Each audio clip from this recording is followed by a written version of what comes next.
مولا کائنات سیدنا علی المرتضیٰ رضی اللہ تعالی عنہ حضور کے سکے چچا جناب ابو طالب کے فرزند ارجمند ہیں۔ عمر میں حضور سے 30 سال چھوٹے ہیں۔ اللہ تعالیٰ نے حضور علیہ السلام کو جب اعلان نبوت کا ارشاد کیا تو جن خوش نصیب لوگوں نے سب سے پہلے اسلام قبول کیا ان میں نمایاں نام حضرت مولا کائنات سیدنا علی المرتضیٰ کا ہے۔ اس وقت ان کی عمر صرف 10 سال تھی۔ بچوں میں سب سے پہلے اسلام قبول کرنے کا شرف انہیں نصیب ہوا۔ آقا کریم علیہ السلام کے چچا زاد بھائی تھے، لیکن ایک موقع پہ حضور نے ان کو ارشاد کیا، انت اخی فی الدنیا والآخرہ، اے علی تو میرا دنیا میں بھی بھائی ہے اور آخرت میں بھی بھائی ہے۔ حضرت مولا کائنات کو حضور علیہ السلام نے مختلف جنگوں میں شرکت کا اعزاز بخشا۔ غزوہ تبوک کے موقع پہ آقا کریم نے ان کو مدینہ المنورہ میں پیچھے بطور امیر چھوڑا، تو انہوں نے عرض کی، حضور آپ اپنے بھائی کو بچوں اور عورتوں میں چھوڑ کے جا رہے ہیں۔ تو حضور نے ارشاد فرمایا کہ تیری مثال ایسے ہے جس طرح حضرت موسیٰ علیہ السلام کے ساتھ حضرت ہارون علیہ السلام کی مثال۔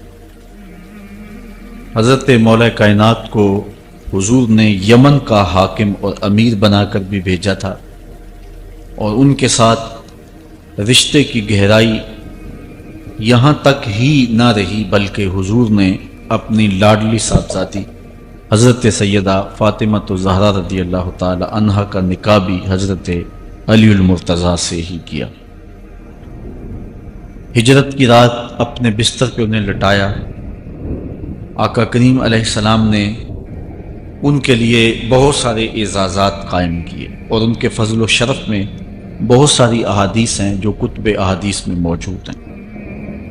حضرت زر بن حبیش رضی اللہ تعالی عنہ روایت کرتے ہیں کہ میں نے مولا کائنات سیدنا علی المرتضیٰ سے سنا، وہ فرماتے ہیں کہ رسول کریم نے میرے بارے میں ارشاد کیا کہ اللہ یحبنی الا مومن ولا یبغضنی الا منافق، کہ اے علی تیرے ساتھ مومن کے علاوہ کوئی محبت نہیں کرتا اور منافق کے علاوہ تیرے ساتھ کوئی بغض نہیں رکھتا۔ حضرت علی المرتضیٰ فرماتے ہیں کہ اگر میں کسی مومن کی ناک پر تلوار بھی ماروں تو وہ میرے ساتھ بغض نہیں رکھ سکتا، اس لیے کہ میرے رسول نے فرمایا، اور اگر میں کسی منافق کے سامنے دنیا کے سارے خزانے ڈھیر کر دوں وہ میرے سے پھر بھی محبت نہیں کر سکتا۔ حضرت مولا کائنات رضی اللہ تعالی عنہ اللہ اور اس کے رسول کے محبوب تھے۔